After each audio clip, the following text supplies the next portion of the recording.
Boy, oh boy. Here I was thinking XA couldn't get any more Dan than it already has been in the last few weeks, especially with all the crazy shit going down.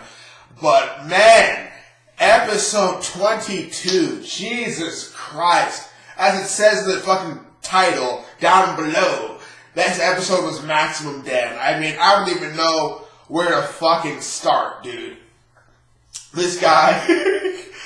Oh, there's nothing like watching the sociopaths get their shit ruined, or their afternoon ruined, by a bunch of fucking officials coming into their basement and finding all their child porn on their fucking computers. That's basically what happened in the beginning of this episode. I was like, holy shit, could it be Dan exposed? Dan has been caught? I was like, oh shit. But you know, he caught the Buxton virus out of nowhere. I was like, oh, okay, well, he probably stressed himself out, you know, having officials bust into your basement while you're grinning at your computer in the dark can be a pretty stressful fucking, combination. I don't know. I mean, I haven't experienced it personally, but I'm pretty sure that would ruin my mood. At the very least, But anyway, oh my god. So he gets put into, their care, CR, we'll take care of you, we're the main characters, and, we can't let anybody die, because, as much as we hate you, we gotta do our jobs, and our jobs as doctors is to save people. And, the men in black and shit, they're over here like, well, we're gonna report this to our fucking superiors. It's like, hey man, are you sure you don't know why they're so pissed off about it? It's like, hey guys, maybe neutralizing the virus maybe works out for you, because, I'm just saying, you put them in handcuffs, you're going to be even more stressed, and, that might unleash the virus while you guys are vulnerable in your vans. So I'm just saying it might be a little bit of a good idea to let the doctors do their job. That's what I'm saying. It's not like they're being dicks for the sake of being dicks, because we're serious officials in Japan, and we must be very stern, and we all act like we have sticks up our asses. But yeah, anyway. I was laughing my ass off, man, with fucking Kuroto's on the ground. Please help! I don't want to die! Like, I knew this week was going to have that in it because, the preview pretty much told us that. But it was so much more. It was just so good to see that motherfucker on the ground crying. I was like, this is what you get for killing my boy. Yes, this is your fucking just desserts. Just like Poppy said, I was sitting there rubbing my hands together laughing my ass off. Nothing like seeing that shit. But it turns out that Danny Boy, when he was a young lad, received a letter from a young Hojo Emu about how to make a video game. And he's like, oh yes, I'm a big fan of your video game, sir, but here's how you can make it infinitely better. And Danny Boy realized that he had been outclassed by a kid who sent him a fucking letter on how to make a great video game with crayon. And it was from that point that Dan had realized he was going to be a supervillain for the rest of his life because his ego was too sensitive to fucking be a normal person. I don't know. But yes, he's basically been a scumbag since he was a kid. And he sent Emu the virus through a fucking video game that he dubbed as a reward for sending him. Thank you for your... It's just so crazy! They're like, thank you for your hard work and your support, young...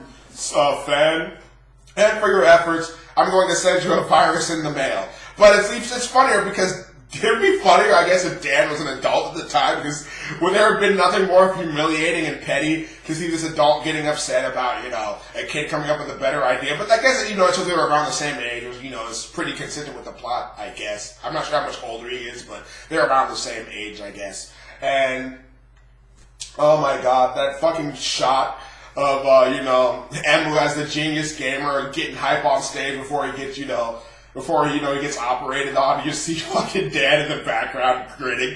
Can he get any more ham than he already has? I mean, holy fucking shit. I don't know how ham he can get. I'm pretty sure next episode might be it for Danny Boy, based on what I'll say later, but it's just like, holy shit. But yeah, that was hilarious.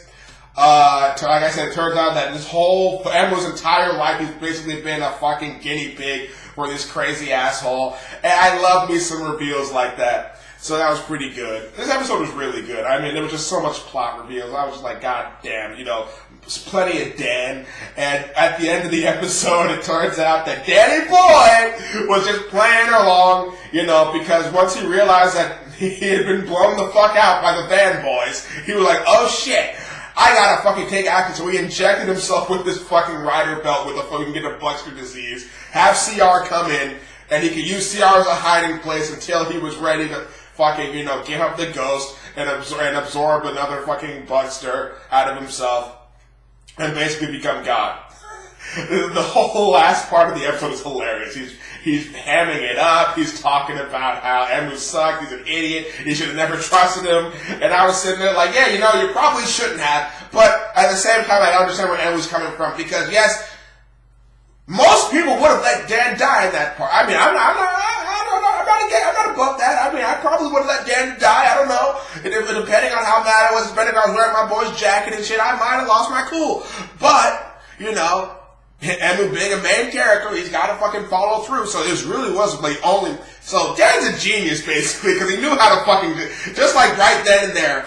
Oh, I should infect myself, get captured by CR, and then take over. And now he's got this final boss tower and everything. He's hammed it up. The riders can no longer fucking henshin because he's invaded them with his Danny Boy virus, whatever that means. But yes, he oh my god, like, this show is so entertaining, like, so much can happen this week. And now next week, we're getting near the halfway point. I'm thinking Dan might die, and either the true villain will be Palad, or it'll be some guy related to him.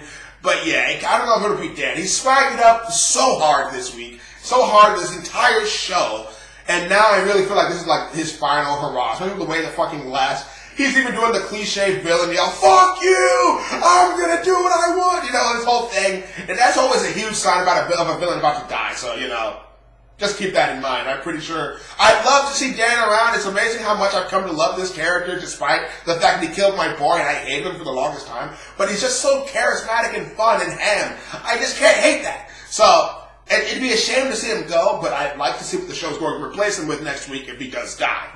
It's got to be something great. If this is only just, if it did, Kuroto motherfucking Dan is only the Disc 1 final boss for X8, that says a hell of a lot. And I am even more hyped for this show than I thought. So, that's my review on this week's episode.